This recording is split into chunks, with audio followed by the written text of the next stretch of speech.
70টা মুখ থাকবে এক একটা সাপের। আল্লাহর হাবিব সাল্লাল্লাহু আলাইহি ওয়াসাল্লাম আরেক হাদিসে বর্ণনা করেছেন, এই সাপ যদি একবার এই দুনিয়াতে যদি একটা শ্বাস ফেলতো, এই সাপের বিষের যন্ত্রণায় এই দুনিয়ার ভূমিটা এত বিষাক্ত হইতো, কিয়ামত পর্যন্ত এই জমিনে আর গাছ পাতা জন্মাতো না। এত বিষাক্ত সাপ হবে কবরের সেই সাপ। ও মুসলমান, একবার দুইবার না, কিয়ামত পর্যন্ত আপনাকে দংশন করতেই থাকবে, আপনাকে কামড়াতেই থাকবে। এই কিয়ামত পর্যন্ত এই সাপের কামড় থেকে আমি রেহাই পাবো না। একটা সাপ যদি একবার বিষ যদি এই জমিনে ছাড়তো, জমিনটা বিষাক্ত হয়ে যেত। এই সাপ আমাকে আপনাকে কবরে কামড়াবে, এই সাপ আমাকে আপনাকে কবরে দংশন করবে। মুসলমান, এই সাপের কামড় সহ্য করার ক্ষমতা আমাদের আছে তো? ও মুসলমান, আল্লাহর হাবিব সাল্লাল্লাহু আলাইহি ওয়াসাল্লাম বলছেন, শুধু তাই না, এবার মুনকার নকির কবরকে লক্ষ্য করে বলবে, কবর, হে কবর রে, তোর মাটির উপরে এই ব্যক্তি কত দাম্ভিকতা করেছে, কত অহংকার করে এই জমিনকে তারা বিষাক্ত করেছে, কালেমা লেপন করেছে। এই জমিনের উপর কত গর্ব নিয়ে তারা চলেছে, কত বাহাদুরি করেছে, কত কিছু তোর জমিনের উপর করেছে, তুই কিছু বলিস নাই। হে কবর, আজকে এই ব্যক্তির জন্য তুই সংকুচিত হয়ে যা, কবর তুই ছোট হয়ে যা। আল্লাহ রাসূল বলেছেন, আমার ভাইয়েরা, আল্লাহর হাবিব সাল্লাল্লাহু আলাইহি ওয়াসাল্লাম বলেছেন, এই অনুরোধ যখন কবরকে করা হবে, নির্দেশ যখন দেওয়া হবে কবরকে, তুমি এই ব্যক্তির জন্য সংকুচিত হয়ে যাও।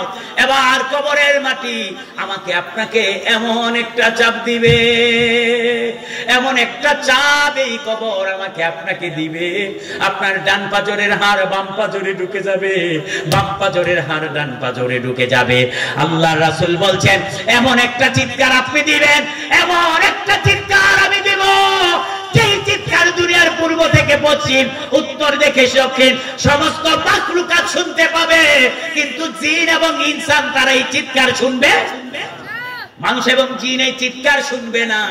মানুষ এবং জিন ছাড়া সমস্ত মাখলুকাত চিৎকার শুনবে, আপনার জন্য চোখের পানি ফেলবে, কিন্তু তারপরও আপনার জন্য কোনো উপকার করতে পারবে। ও মুসলমান, সেই কবর আমাদের সামনে আছে না নাই? সবাই বলেন না, আছে না নাই? আমার ভাইরা, কবরের কত ভয়াবহ আযাব হবে আর অনেকগুলো হাদিস আছে, কিন্তু সময় কম। আমাকে বলা হয়েছিল 9:15 পর্যন্ত আলোচনা করতে, একদম 9:15 বাজতেছে, কথা বাড়াবো না, সময় যতটুকু ততটুকুই। তবে এতটুকু বলি ভাই, কবরের জিন্দেগি যদি আপনি সহজ করতে চান, আখিরাতের প্রথম ঘাটি এই কবরকে যদি আপনি শান্তিময় করতে চান, এই দুনিয়ার জিন্দেগিটাতে আল্লাহর গোলামি করা লাগবে, দ্বীন ইসলামের বিধান মেনে চলা লাগবে, রাসূলের সুন্নতের অনুসারী হওয়া লাগবে।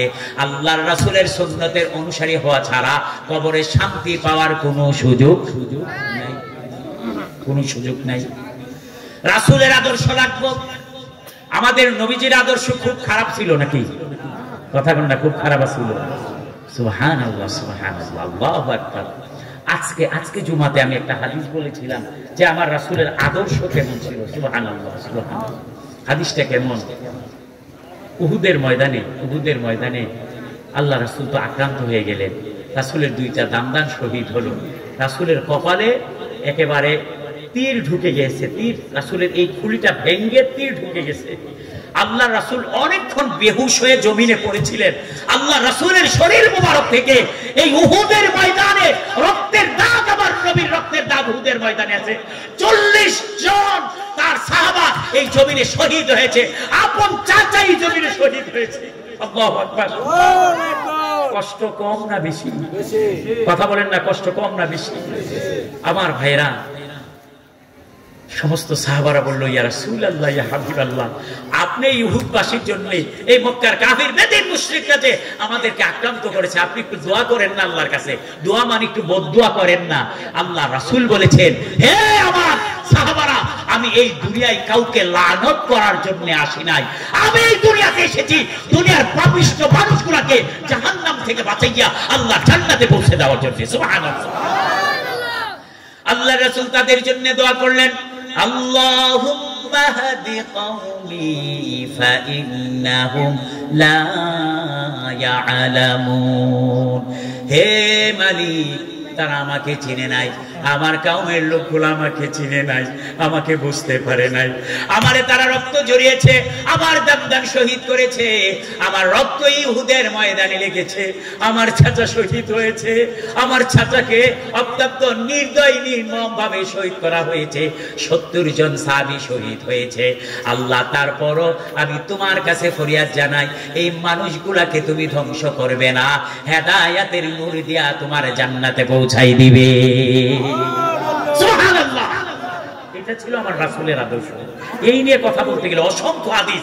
আমার রাসূলের আদর্শ যদি পৃথিবীর যে কোনো মানুষ গ্রহণ করবে, আল্লাহ তার মর্যাদাকে আকাশচুম্বী করে দিবেন। সুবহানাল্লাহ। এর প্রমাণ দুনিয়াতে আছে না নাই? আছে। কথা বলুন, আছে না? আছে। একটা প্রমাণ 1 মিনিটে বলে শেষ করছি। হযরতে বেলাল হাফসিতে বাড়ি ছিল, আবিসিনিয়ায় ছিল তার বাড়ি। দেখতে কালো কুচকুচে ছিল, নাকটা ছিল বুচা, চেহারা ছিল কুৎসিত, চোখগুলা ছিল টেরা, দেখতে ছিল একদম কেমন যেন কালো কুৎসিত মানুষ। কিন্তু আমার রাসূলের সংস্পর্শে আসার কারণে, রাসূলের দ্বীন গ্রহণ করার কারণে, রাসূলের সুন্নাহ মেনে চলার কারণে আল্লাহ তার মর্যাদা শুধু বাড়াইয়া দেন নাই, হাসরের ময়দানে হযরতে বেলালের মর্যাদা সবার উপরে থাকবে। আল্লাহু আকবার।